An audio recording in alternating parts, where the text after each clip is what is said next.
मसीह यीशु में आज की सुबह आप सब पर सलामती हो। मैं पास्टर सुहेल जॉन एक बार फिर मॉर्निंग डिवोशन के साथ आप सबके खिदमत में हाजिर हूँ। आज की सुबह पहला तिमोथियुस 2 बाब और उसकी 8वीं आयत को देखेंगे।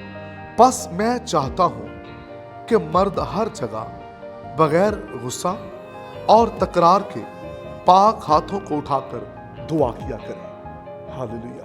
खुदा के लोगों, पौलुस रसूल यहाँ अपने दिल की ख्वाहिश को पेश कर रहा है और कहता है मैं चाहता हूं कि मर्द बगैर गुस्से और तकरार के हर जगह क्या करे, पाक हाथों को उठाकर दुआ करे। इस आयत के अंदर हमें 2 चीजें खूबसूरत नजर आ रही हैं। पहला हिस्सा कि हमें गुस्से के अंदर दुआ नहीं करनी, और सेकंड ये है कि हमें पाक हाथों को उठाकर दुआ करनी है।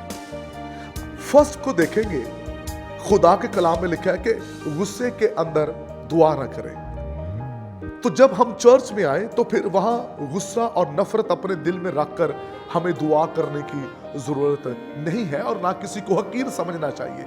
एक शख्स साइकिल में आया था और वो साथ वाले को हकीर समझ रहा था और वो अपनी वडियाई कर रहा था और कह रहा था ये शख्स गुनाहगार है, अपनी वो वडियाई कर रहा था। और हुआ क्या, यीशु मसीह ने उसको जो आजिज़ी के साथ, जो अपने गुनाहगार होने का इकरार कर रहा था, इसने अपने आप को खाकसार किया हुआ था, खुदावंद यीशु मसीह ने उसकी प्रेयर को एप्रिशिएट किया।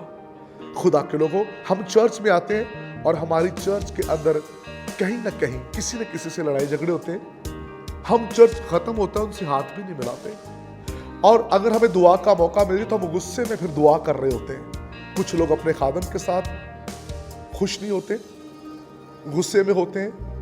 कुछ लीडर्स ऐसे होते हैं जो आपस में गुस्से में होते हैं और उसी हालत में वो चर्च में दुआ कर रहे होते हैं, और ऐसी दुआएं पौलुस रसूल कहता है कि खुदा पसंद नहीं करता।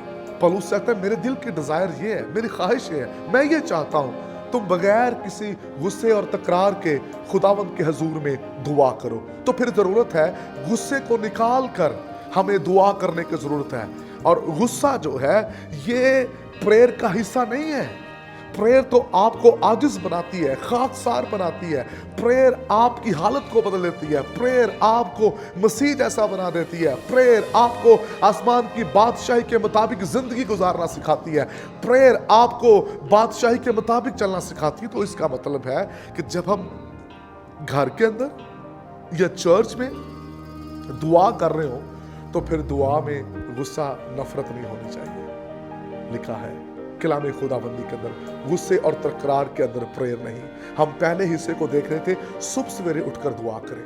हम आज दूसरा पॉइंट देख रहे हैं कि हमें गुस्से के अंदर दुआ नहीं करनी। कई साल लोग चर्च के अंदर गुस्से से मीटिंग कर रहे होते हैं।